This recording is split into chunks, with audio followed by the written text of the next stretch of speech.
आज के इस नए वीडियो में हम लोग 10th के पहले पोयम को द डस्ट ऑफ स्नो का आज अध्ययन करेंगे, जिसे रॉबर्ट ली फ्रॉस्ट ने लिखा है, कंपोज किया है। रॉबर्ट ली फ्रॉस्ट के बारे में थोड़ी सी जानकारी लेना इसलिए आवश्यक है क्योंकि किसी भी पोयम को पढ़ने के पहले पोएट के बारे में जानना बहुत आवश्यक होता है। इसी रीडिंग के आधार पर आपको सेंट्रल आइडिया लिखना होता है, जो बोर्ड परीक्षा का एक मुख्य अंग होता है। रॉबर्ट ली फ्रॉस्ट के बारे में कहा जाता है कि इनके पिताजी का नाम विलियम परस्कॉट और मदर का नाम इसाबेली मूडी था। इनको इसलिए भी सिलेबस में बड़ा महत्व दिया जाता है क्योंकि he was the first American poet who got 4 time continuously, not continuously but 4 time Pulitzer prize. Pulitzer prize actually Columbia University के द्वारा दिया हुआ एक प्राइज है जो पत्रकारिता और साहित्य के क्षेत्र में योगदान देने वालों को दिया जाता है। इनको 4 बार पुलिट्जर प्राइज से अवार्ड किया गया है। सबसे पहली बार इनको 1924 में ये प्राइज दिया गया था, 1924 में।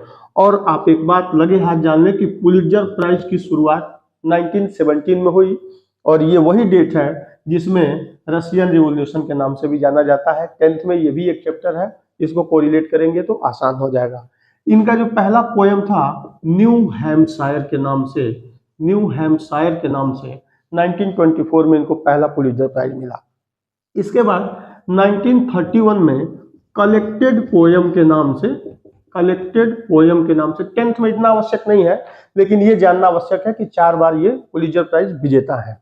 तीसरी बार 1937 में इनको मिला था a further range, a further range नाम के एक कलेक्शन ऑफ पोयम के लिए।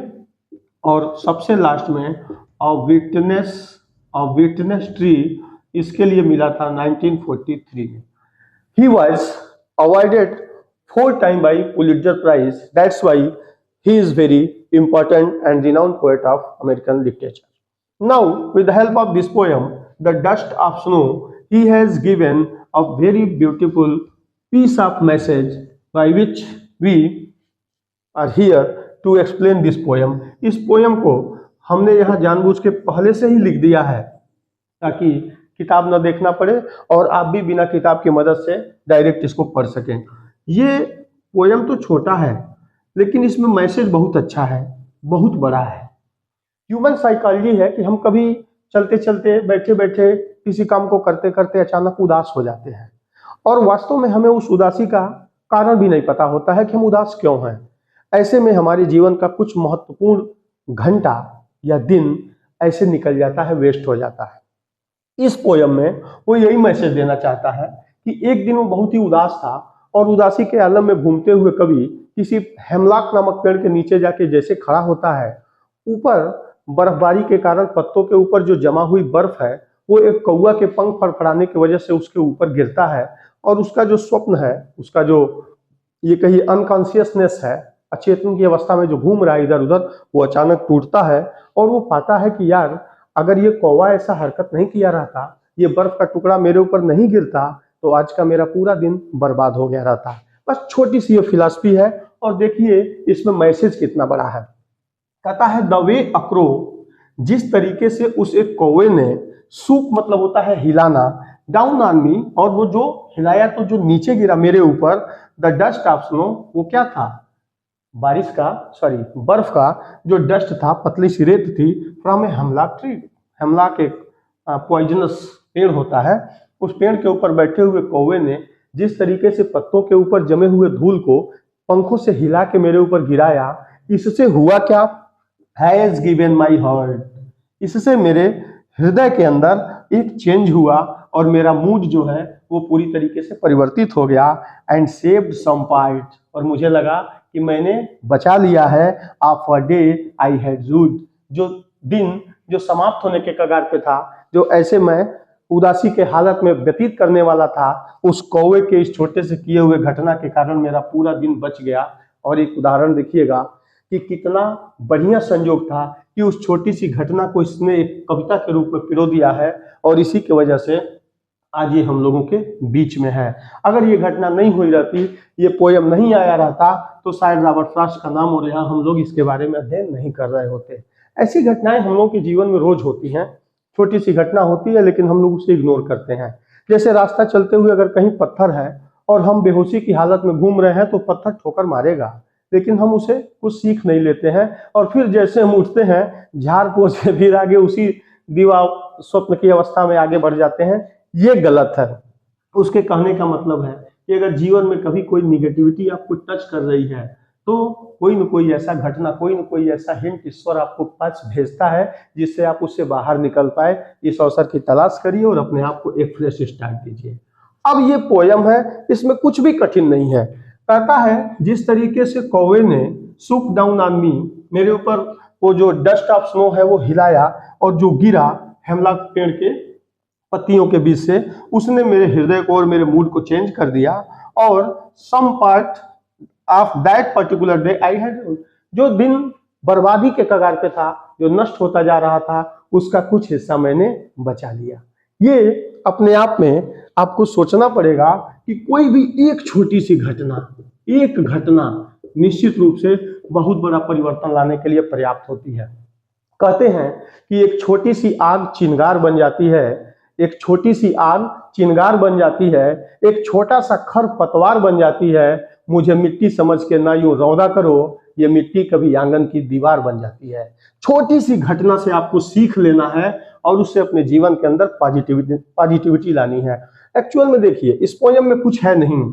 यहाँ जो महत्वपूर्ण चीज, जो 4 बार पुलित्जर प्राइज जीते हैं, इसी चीज को हम लोग सेंट्रल आइडिया में मेंशन करेंगे और लर्न करिए, सीखिए। लिखने का तरीका देखिए, रट्टा मत मारिए, कुछ नहीं करना है सेंट्रल आइडिया में। पोयम का मतलब आपकी समझ में आ गया है।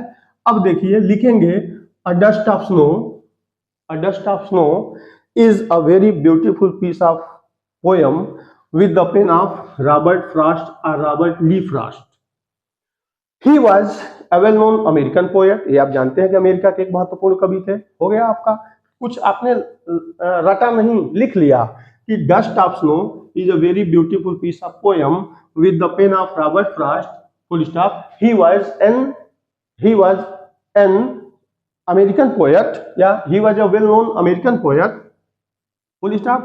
With the help of this poem, the poet wants to suggest us that, हम इस कविता की मदद से वो हम लोग को सजेस्ट करना चाहता है। क्या सजेस्ट करना चाहता है? कि कोई छोटी सी घटना अगर आपके जीवन में घटित होती है तो उससे कुछ सीख लेना है। इतनी छोटी सी बात है। इसे लिखना कैसे है? इसको आप चाहे तो कह सकते हैं कि this poem is divided into 2 stanza. First stanza he showed his problem and in the last stanza, second stanza, he gave his conclusion.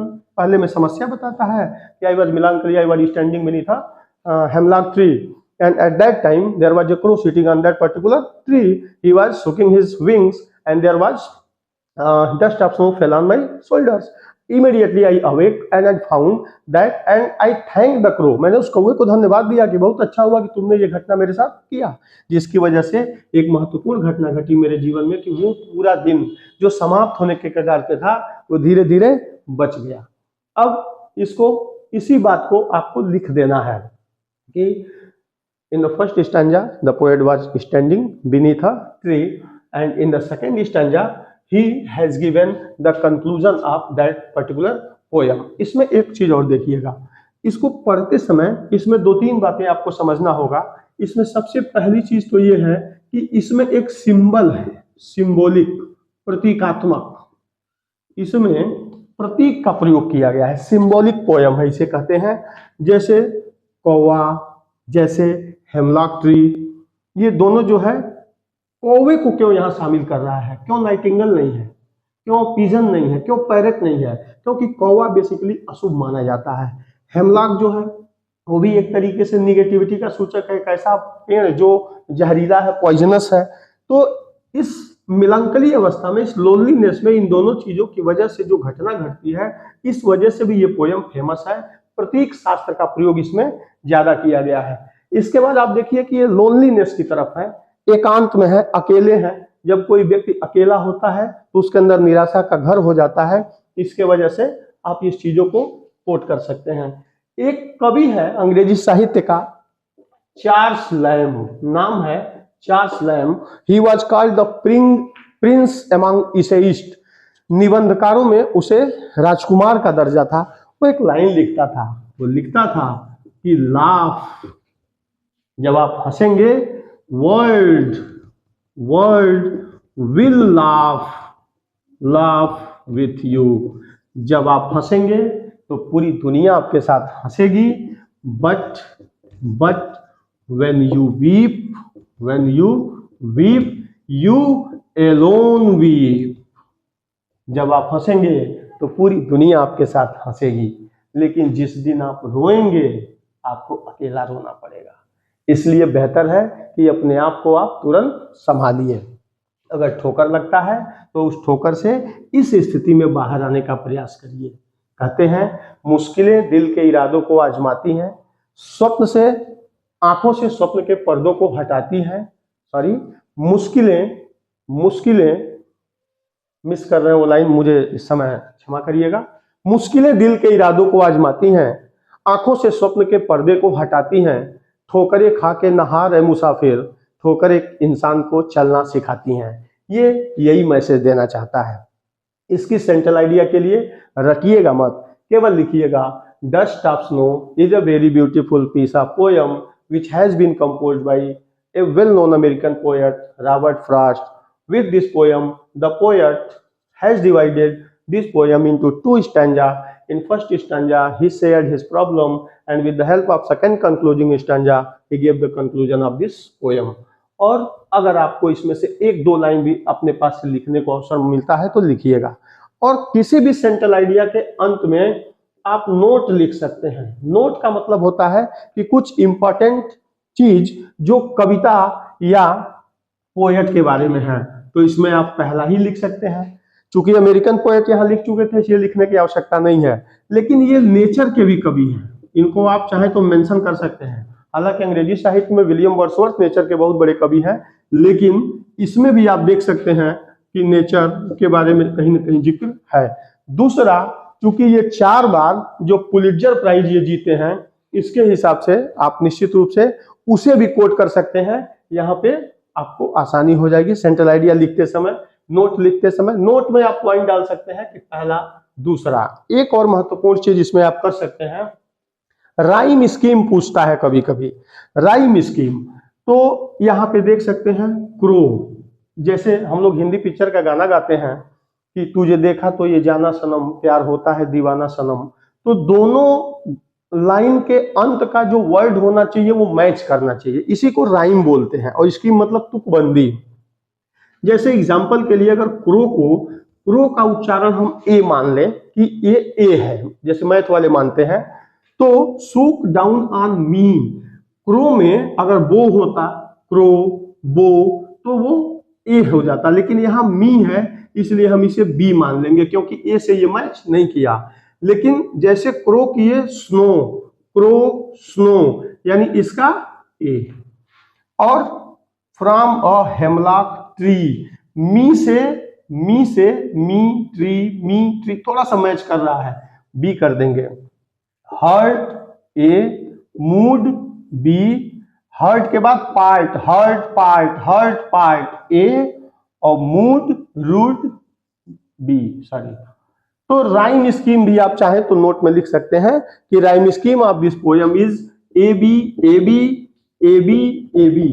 ठीक, इसी में अब आप पूरे सेंट्रल आइडिया को समझ भी चुके होंगे, और इसको देखने के लिए आप एक बात जान लीजिएगा कि इस पूरे पोएम का एक्सप्लेनेशन आपके सामने है, और इसका सेंट्रल आइडिया लिखने का प्रयास करिएगा, रटने का प्रयास मत करिएगा। आगे के वीडियो में हम दूसरे पोएम को जब लेके आएंगे, इसका दूसरा है, तो सारी चीजें आपको स्पष्ट हो जाएंगी। बहुत बहुत धन्यवाद।